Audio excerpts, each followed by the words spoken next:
Welcome to one of the most disturbing cases recorded in the history of the United States. Before we begin, I invite you to leave in the comments from where you are viewing this and the exact time at which you are listening to this narration. We are interested in knowing to which places and at what moments of the day or night these documented accounts reach. I in the heart of Mississippi in 1849, where cotton grew taller than free men's dreams and the Mississippi River carried more tears than water. There exists a story that official records never dared to document. The Riverside Mansion, with its white columns and perfumed gardens, was the stage for what newspapers of the time called an inexplicable family tragedy, a wedding banquet that transformed into a collective wake. Single January night, 17 members of Warren County's most prominent families succumbed to a slow and agonizing death, their faces contorted in expressions that doctors could never explain. What they didn't know was that the answer lay in the calloused hands of a woman who had lost everything but found something much more powerful: the patience to serve justice on the finest plate that society had ever tasted. This is the story of Celia, the cook who transformed spices into revenge and recipes into death sentences. Woman who chose her own surname when she decided she would no longer be anyone's property. Before we continue, tell us where you're watching from and if this is your first time on our channel. And don't forget to subscribe for more stories that official history preferred to forget. The Riverside Plantation stretched over more than 2,000 acres along the muddy banks of the Mississippi, its endless rows of cotton undulating like a white sea under the scorching summer sun of 1848. It was one of Warren County's most prosperous properties, known not only for the quality of its harvest but for the opulence of its main house and primarily for the excellence of its table. Colonel James Riverside had inherited the property from his father and expanded it with the same calculated brutality that characterized men of his position. Tall, thin as a whip, and with eyes the color of winter ice, he commanded his 340 slaves with an iron fist wrapped in a velvet glove. He firmly believed that severe discipline, tempered with small concessions, maintained order better than pure violence. The jewel of his property wasn't the cotton, but rather the culinary reputation that attracted visitors from neighboring plantations, politicians from Jackson, merchants who navigated the Mississippi, and planters from nearby counties made sure to accept invitations to riverside dinners. The secret of this fame resided in the hands of a woman whom few guests ever saw, but whose talent everyone savored. Celia had arrived at the plantation as a child in 1829, part of a lot of slaves purchased from a bankrupt property in South Carolina. She was then only 8 years old, with large curious eyes and an extraordinary memory for flavors and aromas. The head cook of the time, elderly woman named Mama Ruth, soon noticed the girl's natural gift and took her under her protection. For 16 years, Celia learned not only to cook, but to understand the secrets of spices, the science behind fermentation, the mysteries of herbs that grew wild in the nearby swamps. Mama Ruth, born in Africa and brought to America as a young woman, carried ancestral knowledge about medicinal plants and their properties. She taught Celia that every leaf, every root, every seed had a purpose. Some to heal, others to cause sleep, and some had purposes that were better not mentioned aloud. Mama Ruth would say while they dried herbs under the moon that their people had known the secrets of the earth since before the ships, since before the chains.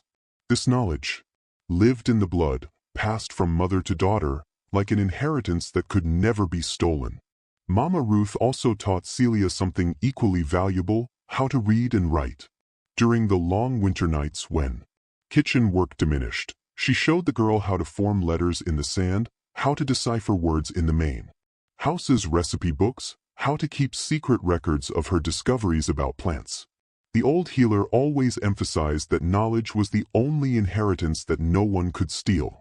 If Celia knew how to read, she could learn anything.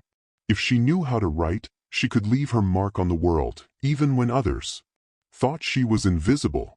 When Mama Ruth died of fever in 1845, Celia naturally assumed her place as head cook. She was then 24 years old, had married a blacksmith named Samuel, and given birth to 3 children. Thomas, born in 1841, Mary, born in 1842, and little David, born in 1844. The family lived in a cabin slightly larger than the others, a privilege granted due to Celia's importance to the house's reputation. Colonel Riverside rarely addressed Celia directly, communicating his demands through his wife, Rosalind, a pale and nervous woman, who spent most of her time embroidering and taking Lordham for her nervous conditions. It was Rosalind who planned the menus for special occasions, always consulting a recipe book that had belonged to her mother-in-law. But it was Celia who transformed those instructions into edible works of art.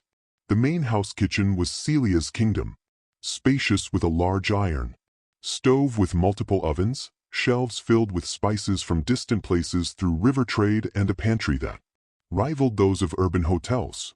She commanded a team of 6 assistants, all young women she had trained herself. Each had her specialty. Sarah handled breads and sweets. Hannah prepared meats. Lily was responsible for preserves and pickles. But Celia kept the most important secrets to herself. She was the one who prepared the special sauces that made guests sigh with pleasure. She who knew exactly how long to let the ham smoke to achieve perfect texture. She who knew the exact combination of herbs that transformed a simple chicken broth into something memorable. Celia's children lived in the slave quarters with the other children, but sometimes came to the kitchen when she needed to watch them while working. Thomas, at 7 years old in 1848, already showed interest in learning his father's trade at the forge and frequently accompanied him when her kitchen duties. Mary, at 6 years old, had inherited her mother's curiosity about plants and sometimes accompanied her when Celia collected herbs near the slave quarters. David, still small at 4 years old, was content to play with corn dolls that Celia made for him in her rare free moments. Life on the plantation followed a predictable rhythm, and within the limits imposed by slavery, was relatively stable. Celia had found a way to protect her family through her indispensable usefulness. The colonel would never sell the cook, who guaranteed his social reputation, and by extension would never separate her family. It was an illusion of security that she carefully cultivated without realizing that stability in a slave's life was always a mirage, always dependent on the whims and moods of those who held absolute power over their lives. Addison Riverside, the colonel's eldest son, had recently returned from his studies in Natchez. At 22 years old, he was a younger and cruel version of his father with the same cold gaze, but without the discipline that came with age and responsibility. He had developed during his college years a taste for diversions that involved exercising power over those who couldn't defend themselves. Celia had noticed how Addison looked at her younger assistants, how he found excuses to visit the kitchen when his father wasn't present. She had begun keeping the girls always busy when he appeared, always under her direct supervision. But she couldn't be everywhere at once, and Addison had all the time in the world. What Celia didn't know was that Addison had noticed her children during their brief visits to the kitchen, and that in his twisted mind, he was beginning to see in them an opportunity to amuse himself in a way he considered completely innocent. After all, they were just games. And slave children, well, they needed to learn early what their place in the world was. During the hot summer afternoons, when fieldwork slightly diminished, Addison often wandered the property looking for ways to entertain himself. He had developed a particular interest in educating slave children about hierarchy and obedience, creating cruel games that he considered valuable lessons. Celia sensed the growing tension in the quarters when Addison appeared. Mothers pulled their children closer, lowered their eyes, and continued working with renewed intensity. But she couldn't imagine that her own children would soon become the focus of the young master's twisted attention. The Riverside plantation functioned like a small kingdom with its own unwritten rules and complex hierarchies. At the top was the Colonel, followed by his family, then the white overseers, and finally the slaves in their own internal subdivisions. Celia had learned to navigate this system carefully, using her privileged position as cook to protect her family as much as possible. But protection she was about to discover was an illusion that could be shattered in a single moment of casual cruelty. The autumn of 1848 arrived in Mississippi with deceptive beauty, painting the oak leaves in golden tones, and filling the air with the sweet aroma of sugar cane being harvested. It was the time of year that Celia most appreciated, when kitchen work intensified with the preparation of winter preserves and dinners became more elaborate, celebrating the season's abundance. That October morning, Celia woke before dawn as she always did. The air was fresh, almost cold, and a thin mist covered the fields like a ghostly veil. She lit the fire in the kitchen and began preparing breakfast for the main house, her movements automatic after so many years of routine. Samuel had already left for the forge, and the children still slept deeply on their small straw mattresses in the quarters. The day promised to be special. The colonel had announced that he would receive a group of neighboring planters interested in discussing cultivation techniques and possible commercial partnerships. It was the type of occasion that demanded Celia's best, a lunch that would impress men accustomed to fine dining and convince them that Riverside was a prosperous and well-managed property. Celia had planned the menu meticulously. Turtle soup with cherry, roasted duck with wild berry sauce, ham glazed with honey and mustard, sides of caramelized sweet potato, and green beans with almonds.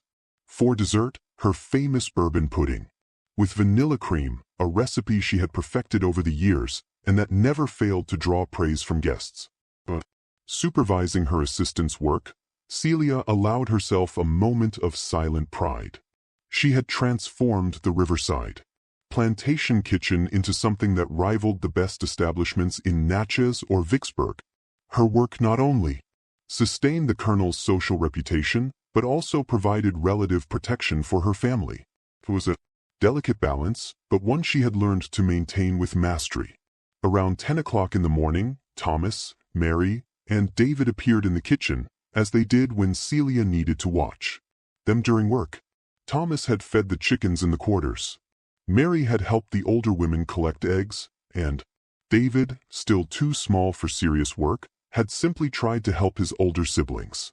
Celia gave them pieces of sweet bread left over from the main house's breakfast and instructed them to stay near the kitchen where she could supervise them.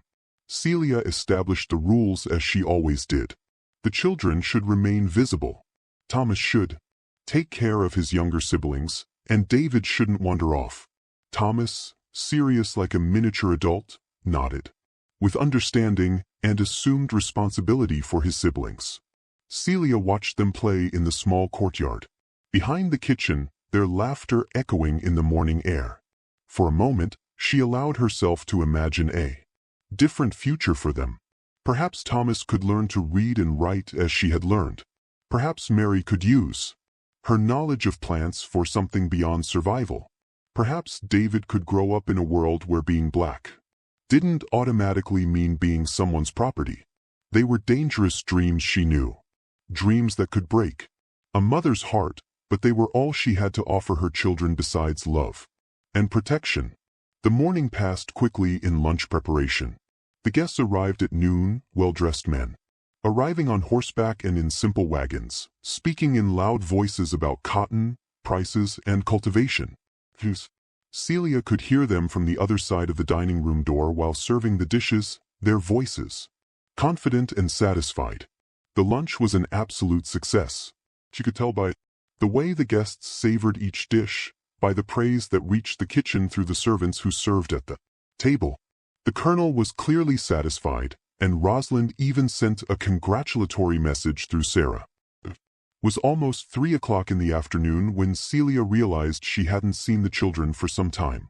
Normally appeared in the kitchen around noon, asking for something to eat or simply to be near their mother. Their absence left her slightly uneasy, but she consoled herself, thinking they were probably playing in the quarters and had lost track of time. It was Hannah who brought the first alarming news. She had gone to get firewood from the depot near the quarters and seen smoke coming from the old barn, the one that was no longer used to store hay, and stood at the boundary between the cotton fields and the slave area. Hannah arrived, running to the kitchen, breathless, reporting the presence of heavy smoke coming from the old barn. Celia's heart stopped for a moment. The old barn was near the quarters where the children sometimes played when they weren't under her direct supervision. Without thinking twice, she dropped the spoon she was using to stir the sauce and ran toward the door. She shouted over her shoulder for Sarah to take care of the kitchen.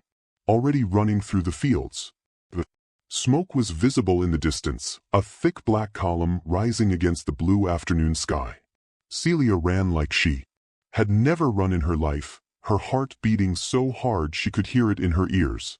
Other slaves had noticed the smoke and were running in the same direction, carrying water buckets from nearby wells. When she reached the barn, the structure was already completely engulfed in flames. The heat was intense, almost unbearable, and the black smoke made it difficult to breathe. But it was the sound that terrified her. Muffled screams coming from inside the burning structure, voices she immediately recognized. Celia screamed about her children being inside trying to approach the entrance. Strong hands held her, preventing her from running into the inferno. It was Samuel who had come running from the forge upon seeing the smoke.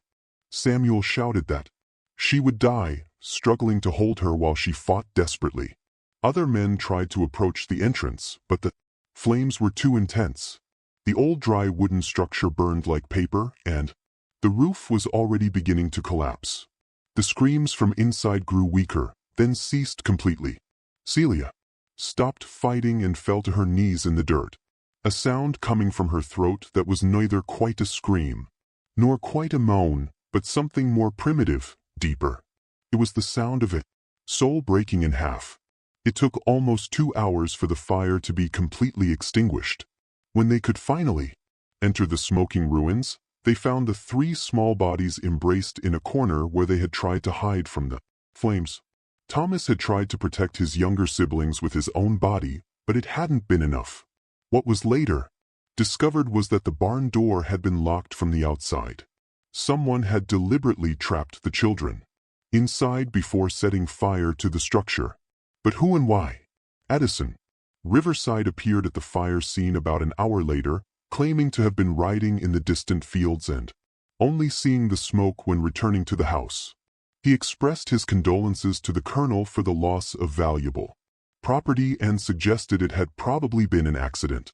Children playing with matches perhaps, but Lily, one of the younger kitchen assistants, had seen Addison near the barn that morning.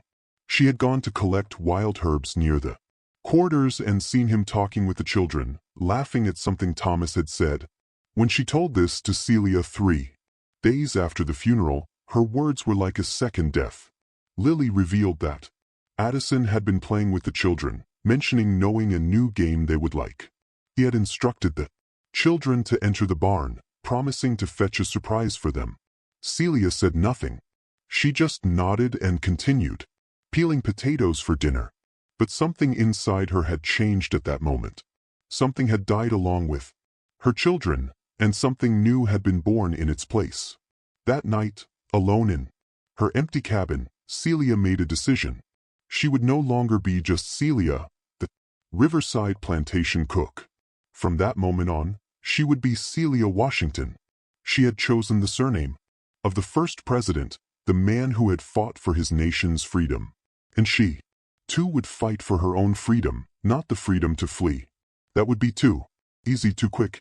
She wanted the freedom that came with justice, the freedom that would only come when those who had taken everything from her paid the full price. Celia Washington began to plan. During the days that followed the funeral, she maintained her normal routine in the kitchen. But at night, when everyone slept, she silently left her cabin and walked to the place where her children had died. There, kneeling among the still smoking ruins, she made promises that no human ear heard. She whispered to the blackened earth about Thomas, Mary, and David, promising she wouldn't forget and would make them all pay And on moonless nights when the darkness was deepest, she began collecting the plants that Mama Ruth had taught her to recognize. Plants that grew only in places where death had touched the earth. Plants that carried in their roots and leaves the darkest secrets of nature. Don't forget to subscribe to the channel to follow the unfolding of this story that forever changed a plantation. In Mississippi, the months that followed the children's death transformed Celia in ways that no one at the riverside plantation could completely understand. Externally, she continued being the same. Efficient cook as always, perhaps even more meticulous, more dedicated to details, but those who knew her well noticed subtle changes that left them uneasy. Samuel was the first to notice. His wife had become silent in a different way. It wasn't just grief. It was something deeper, more calculated.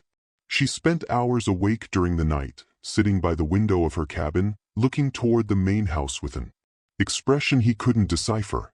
When he tried to talk about the future, about perhaps trying to have other children, she responded as if he were speaking a foreign language.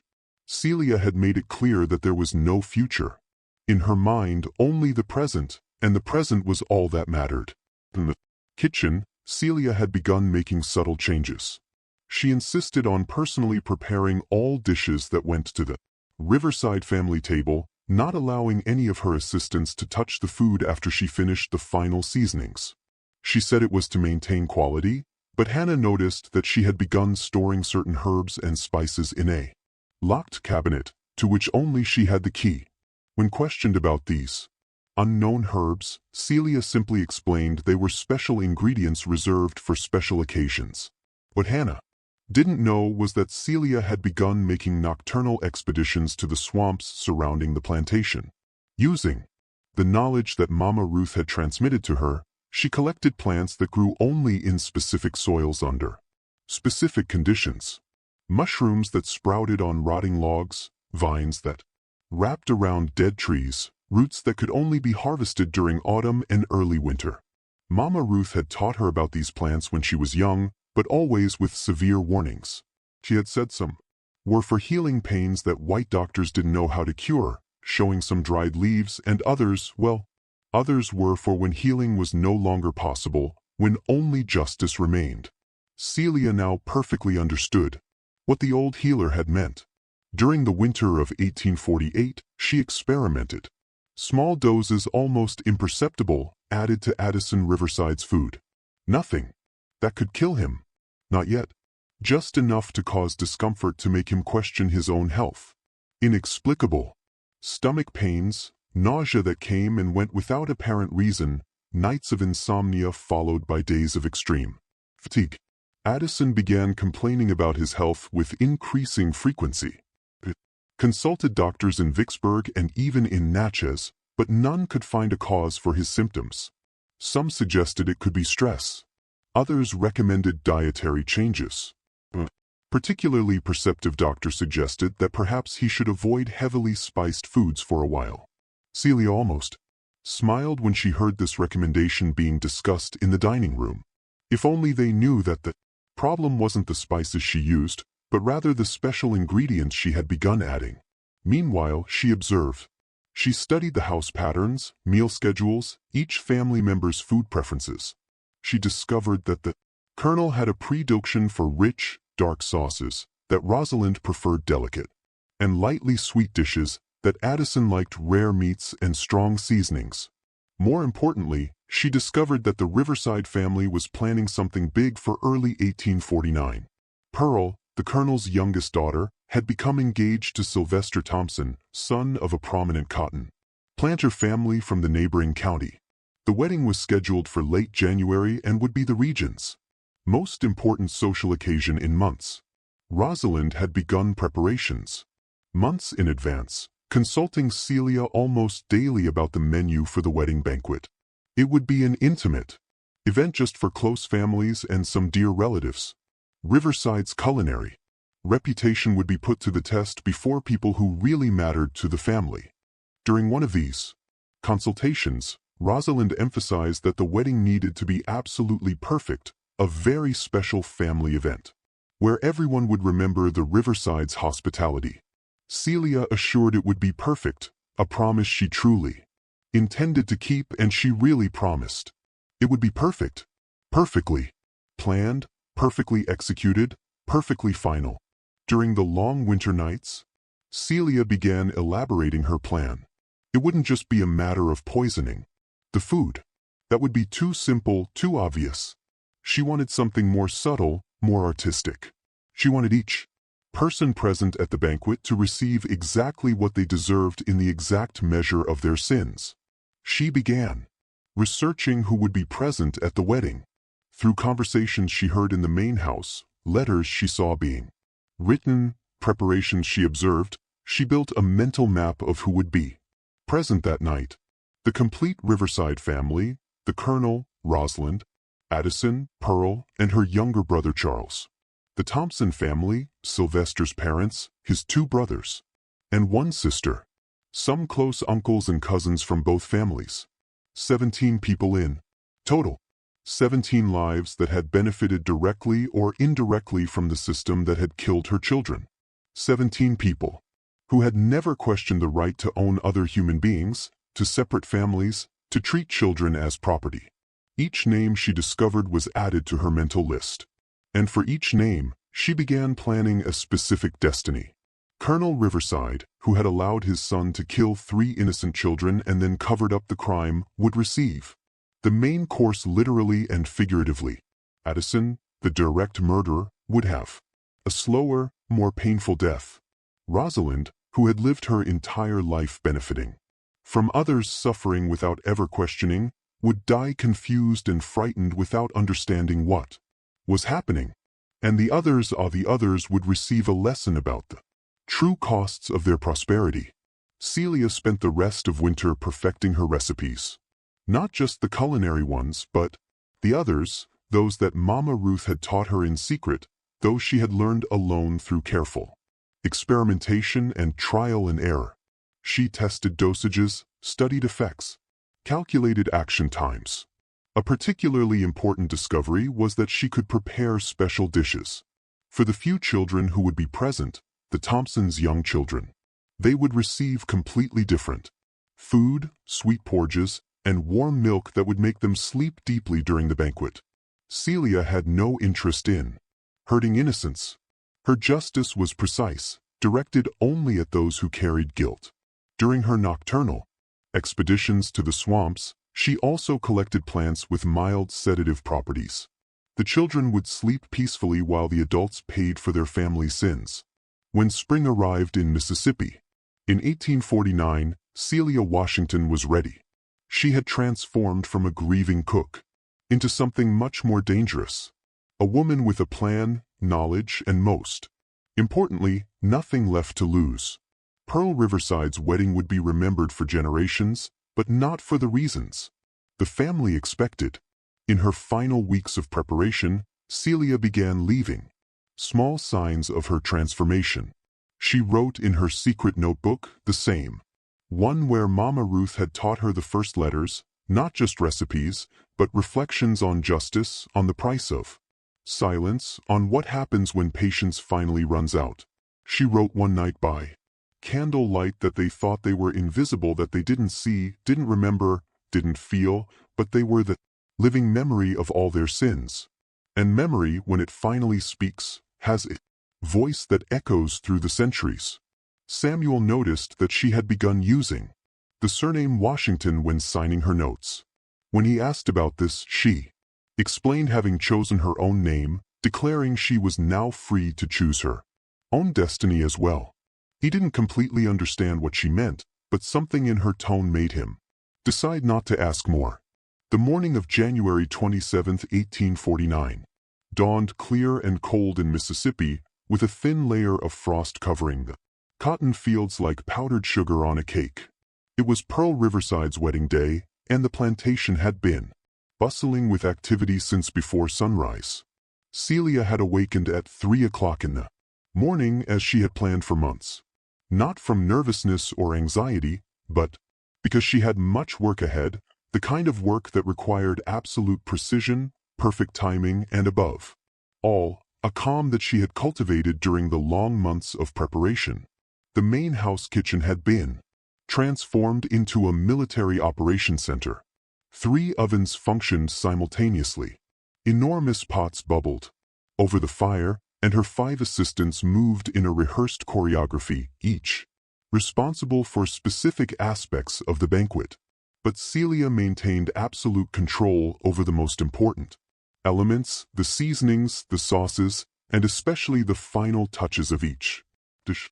The menu had been planned with the meticulousness of a general preparing for battle. Fresh oyster appetizers from New Orleans through river trade, served with mignonette sauce she had prepared herself, turtle soup with cherry, a specialty she had perfected over the years.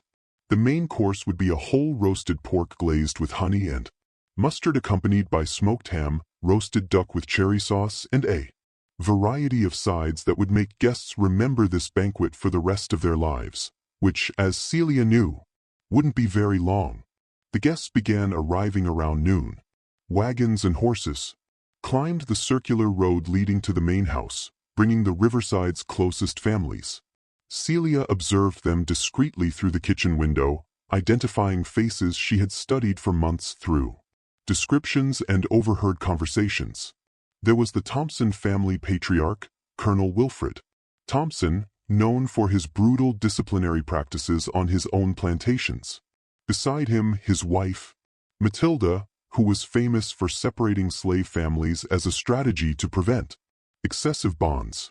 The 2 eldest Thompson sons, Seth and Randolph, both following their father's cruel footsteps. The youngest daughter, Jeanette, who despite her youth already demonstrated the same contempt for slaves that characterized her family. 17 guests in total, each carrying their own guilt, their own sins against humanity, and Celia had prepared something special for each of them. The wedding ceremony was held in the main house garden under a pavilion decorated with white flowers and silk ribbons.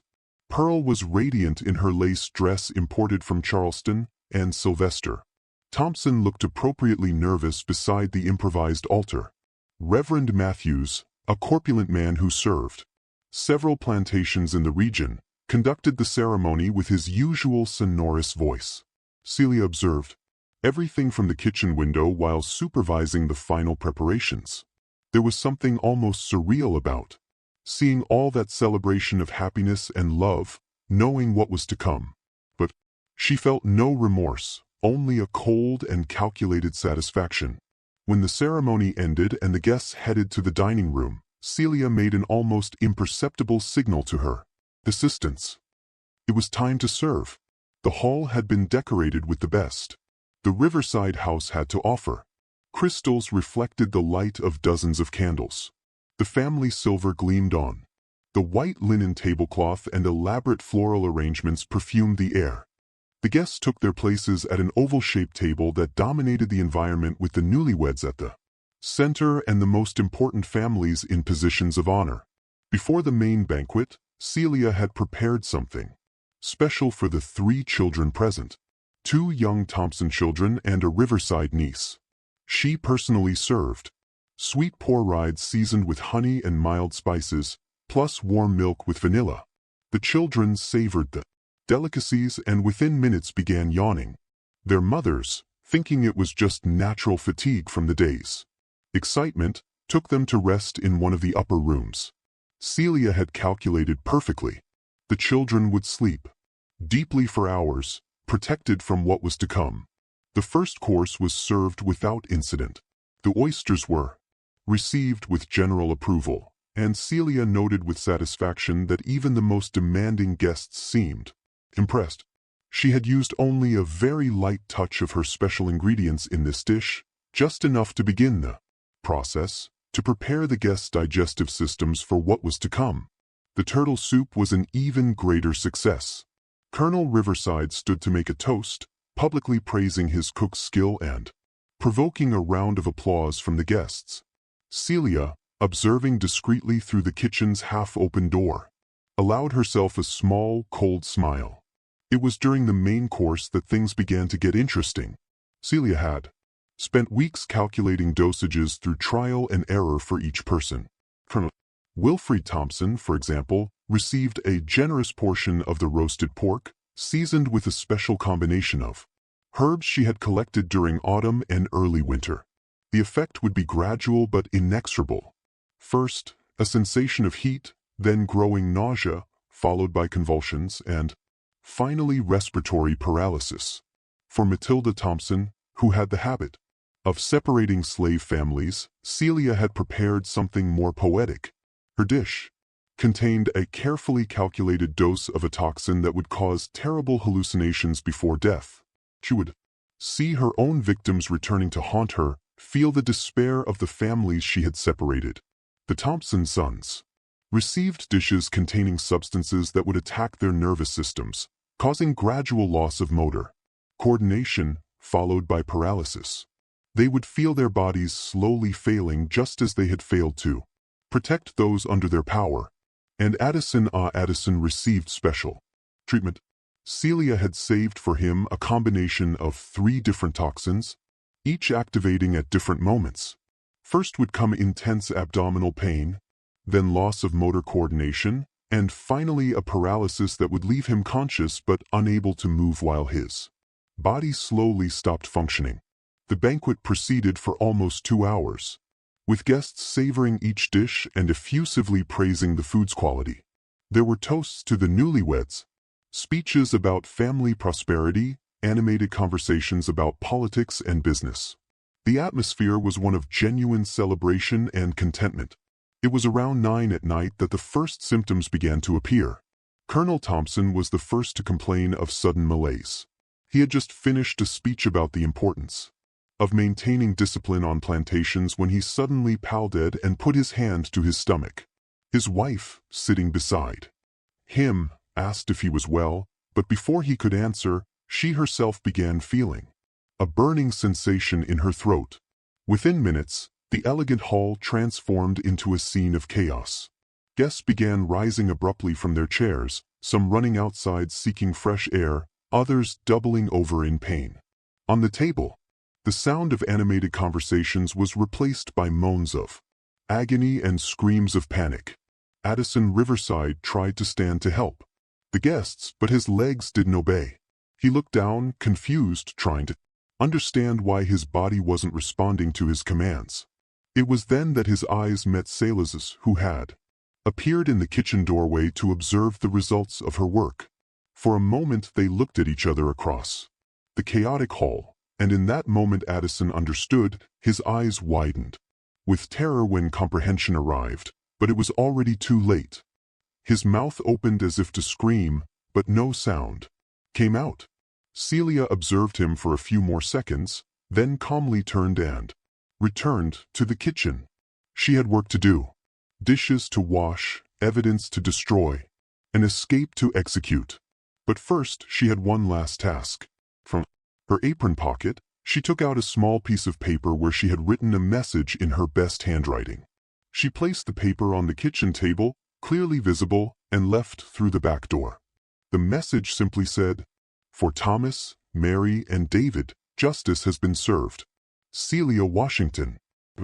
The first neighbors and the local doctor arrived at the Riverside plantation the next morning. They found 17 bodies scattered throughout the dining hall, some still sitting in their chairs, others fallen on the floor in grotesque positions. There were no adult survivors.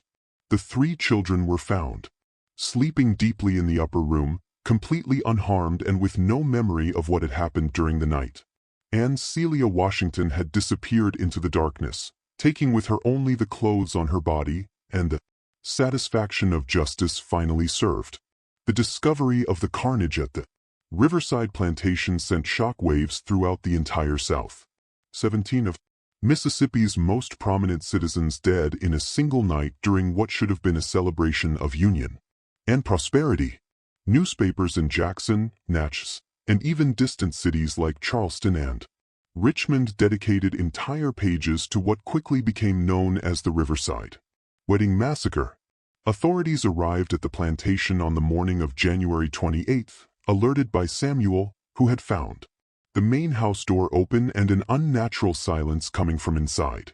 The Warren County Sheriff, a man named Patrick Lambert, would later describe the scene as something from Dante's worst nightmares. The bodies were scattered throughout the elegant dining hall in positions suggesting extreme agony. Some had tried to flee, being found near doors and windows. Others had fallen on the table, their faces contorted in expressions of unbearable pain. Most disturbing was that many still had their eyes open as if they had remained conscious until the end. Addison Riverside was found in his chair, body rigid, but eyes still gleaming with terror. The doctor who examined the bodies later commented that he had never seen such an intense expression of fear preserved in death. It was as if Addison had understood exactly what was happening and why, but was unable to do anything to stop it. The initial investigation focused on the possibility of mass poisoning. Obvious conclusion given the context, but determining the specific agent proved more challenging. Doctors found varied symptoms they had never seen before, each victim presenting different signs of suffering. It was as if each person had been poisoned individually with substances chosen specifically for them. It was when they found the message in the kitchen that the true nature of the crime began to reveal itself for Thomas, Mary, and David. Justice has been served. Celia Washington was written in careful handwriting, the words burning in the minds of all who read them like a confession and a declaration of war simultaneously. Colonel Riverside, who had been traveling on business in Natchez during the wedding and thus escaped the tragedy, returned immediately upon receiving the news. When shown the message, his face visibly palled. He knew exactly who Thomas, Mary, and David were, and began to understand the magnitude of what had happened. The colonel murmured to himself, questioning how a simple cook could have executed such a plan. But Celia had not been a simple cook for a long time. She had transformed into something much more dangerous. A woman with knowledge, determination, and a thirst for justice that had consumed everything else in her. The search for Celia Washington began immediately. Posters with her description were spread throughout Mississippi and neighboring states. A reward of $500 was offered for her capture, dead or alive. A considerable sum for the time, reflecting both the fear and anger her act had provoked. But Celia had disappeared like smoke. Some reported seeing her walking rural roads heading north. Others swore she had been seen boarding a steamboat on the Mississippi River. There were even rumors that she had been helped by a network of abolitionists, though no concrete evidence was ever found. The truth was simpler and more complex. At the same time, Celia had planned her escape with the same meticulousness she had applied to the poisoning. For months, she had hidden small quantities of food and supplies in strategic locations along a route she had memorized through the swamps and forests of Mississippi. She knew she couldn't use the main roads or navigable rivers. Those would be the first places they would look for her. Instead, she followed old hunting trails and paths known only to fugitive slaves, moving mainly at night and resting during the day in hideouts she had prepared in advance. Samuel was extensively interrogated by authorities, but genuinely didn't know where his wife had gone. He had noticed the changes in her after the children's death, but never imagined she was capable of something so elaborate and devastating. When shown the message she had left, he cried, not from sadness, but from a complex mixture of pride, terror, and loss. Samuel admitted to Sheriff Lambert that Celia had always been stronger than anyone imagined, but confessed he had never thought she was capable of such an act. The consequences of the massacre spread far beyond the Riverside plantation. Planters throughout the South began looking at their own domestic slaves with renewed suspicion. Cooks in particular were subjected to increased surveillance. Many prominent families dismissed their slave cooks and hired free whites, paying high salaries for a sense of security that may have been illusory. Paranoia spread like a disease. Elaborate dinners, which had once been symbols of Southern status and hospitality, became tense events where hosts tasted each dish before serving guests. Some planters went to the extreme of hiring professional tasters like ancient kings. But perhaps the most significant impact was psychological. For the first time, the Southern elite was forced to confront the reality that their slaves were not passive property, but human beings with memories, emotions, and most frighteningly, the capacity to plan and execute revenge. Celia Washington had broken a fundamental illusion upon which the entire slave society was based. The illusion that submission was natural, that oppression could continue indefinitely without consequences. 3 months after the massacre, a merchant reported seeing a black woman working on a small farm in Tennessee, a state where fugitive slave laws were less rigorously enforced. The description vaguely matched Celia's, but when authorities investigated, they found no trace of her. There were other sightings over the years in Kentucky, Ohio, even Canada, but none were confirmed. The truth about Celia Washington's final fate remained a mystery. Some believe she had died in the swamps during her escape. Others insisted she had managed to reach freedom in the North or Canada. There were even those who whispered that she was still alive somewhere, living under a false name, perhaps even helping other slaves escape.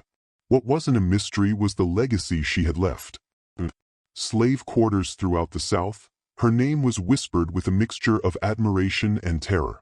She had proven that even the most oppressed could find ways to resist, to fight back, to demand justice. For slave owners, Celia Washington became a recurring nightmare, a constant reminder that their prosperity was built on foundations much more fragile than they had imagined. Every meal became a matter of trust, every cook a potential source of danger. And somewhere, perhaps on a small farm in Ohio, or in a modest house in Detroit, or walking the free streets of Boston, a woman who had chosen her own surname continued living. No longer as someone's property, no longer as a victim, but as Celia Washington, a woman who had proven that justice, even when delayed, eventually finds its way. The Riverside plantation never fully recovered from the massacre. The colonel tried to rebuild, but the property was cursed in everyone's mind. Free workers refused to accept employment there, and even slaves from other plantations whispered stories about ghosts that haunted the cotton fields. Eventually, the property was sold for a fraction of its previous value. The main house was demolished and the fields were converted to other uses. But the memory remained, passed from generation to generation as a reminder that even in the most oppressive system, resistance finds a way. The 3 children who survived that night, the 2 Thompson children and the Riverside niece, grew up without any clear memory of what had happened. Their adoptive families never told them the complete truth, only that their parents had died in an inexplicable tragedy, but sometimes in their dreams they could still hear the echo of a gentle voice humming lullabies, and they would wake with tears in their eyes without knowing why. Samuel remained in the region for a few more years, working as a free blacksmith after the plantation's dissolution. He never remarried, but was frequently seen visiting the small cemetery where Thomas, Mary, and David were buried. When he died in 1867, witnesses reported that his last words were a message for Celia, expressing understanding and forgiveness. Reverend Matthews, who had officiated the fatal wedding, never again managed to perform a ceremony without trembling. He developed the habit of fasting for 3 days before any religious event, convinced that God was testing his faith. Through fear, he died 2 years later. Some say from pure terror, others from a guilty conscience that finally consumed him, and sometimes on cold winter nights. In Mississippi, when the wind blows through the fields where cotton once grew, local residents swear they can still hear the echo of a voice whispering through the darkness. For Thomas, Mary, and David, but there are also those who say they hear something more. The sound of firm footsteps walking down the dusty road. The noise of a woman who chose her own destiny and never looked back. Because Celia Washington wasn't just a story of revenge. She was a story of transformation, of a woman who refused to accept that her pain was insignificant, that her justice was impossible. She proved that even in the darkest moments of American history, there were always those who rose against injustice, who paid the price of resistance, who chose freedom even when it cost everything. The story of Celia Washington remains as one of the most disturbing and complex episodes in 19th-century American history. In a single night, she transformed a wedding banquet into a court of justice where 17 people paid with their lives for the sins of an entire society. Her act wasn't just personal revenge. It was a declaration that even those considered property possessed agency, memory, and the capacity to demand accountability. She proved that knowledge, when combined with determination and opportunity, could be more powerful than any chain or whip. What makes Celia's story even more impactful is her surgical precision. She didn't kill indiscriminately, but chose each victim based on their specific crimes against humanity. Each death was personalized, each suffering calculated to reflect the suffering these people had caused others. And in her final compassion, she protected innocent children, proving that her justice was guided by principles, not bloodlust. Today, more than 170 years later, Celia Washington's story continues to echo through time as a somber reminder that injustice, when ignored for too long, eventually finds its own form of correction. She wasn't just a woman who lost her children. She became the embodiment of the collective memory of all those who suffered in silence. What's most impressive about her story isn't just the magnitude of her revenge, but the patience with which she executed it. For months, she transformed her pain into knowledge, her anger into strategy, her grief into determination.